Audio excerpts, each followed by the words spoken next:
adagi any admission gi hairo direct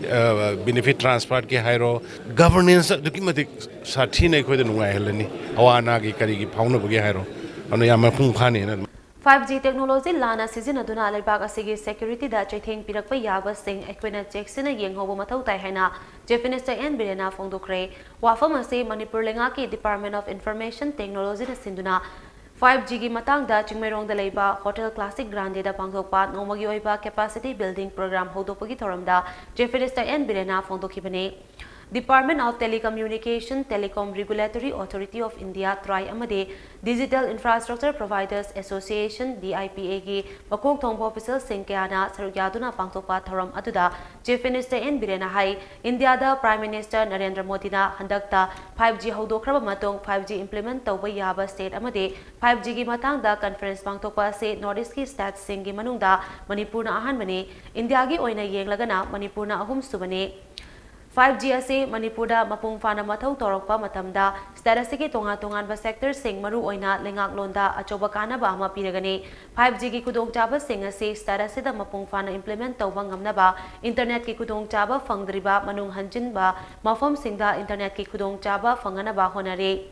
mathang chahi gi March April fawbada internet connectivity ase statistic gi mafam sinba tongna phanghanna ba mideng thamle loinana santana paikalagliba Bharat Natl Chingbana initiative singa se stat asida so paikale statistic khungang chahum ka humfuda 4G internet connection piba ngamkre loinana statistic manung hanjin ba ahen ba khungang chanipan gu kuntra humdoida 4G internet connection pinaba project paikana ba center da proposal thakre statistic naha singna IT gi lamda hena thawai yausinduna malyam gi honglagli ba ichel asida lengmanana ba chatpa ngamna ba honaba mathou tai haina so Chief Minister N Biren makata ke 4G gi si hana ikoi manipur loina sinna thungna tawna ba 4G gi part khara wale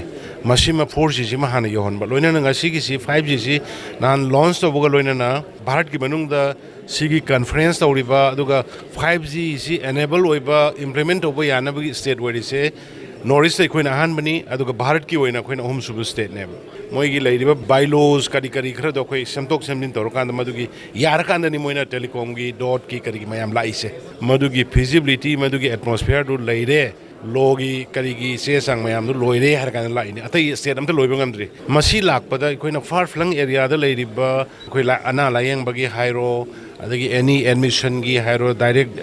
benefit transfer ki hairo governance duki matik sathi nei khoi da nungai helani awana gi kari gi phauna bugi hairo anu yama phung phani na conference aduga mari lenana Manipur lenga ke Department of Information Technology ki director and Devena hai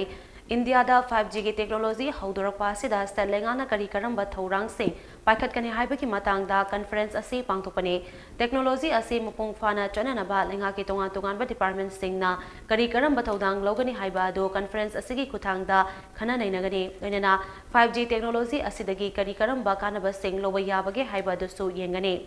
5G ki service ase starasi da chai asigi December thada implement tawraba yai thenglabada mathang chai gi March ta fawbagi manungda 5G service ase Manipur chanaba yabagi oithopa lei haina so mahana makata ke koi hanadi tower ma yungaga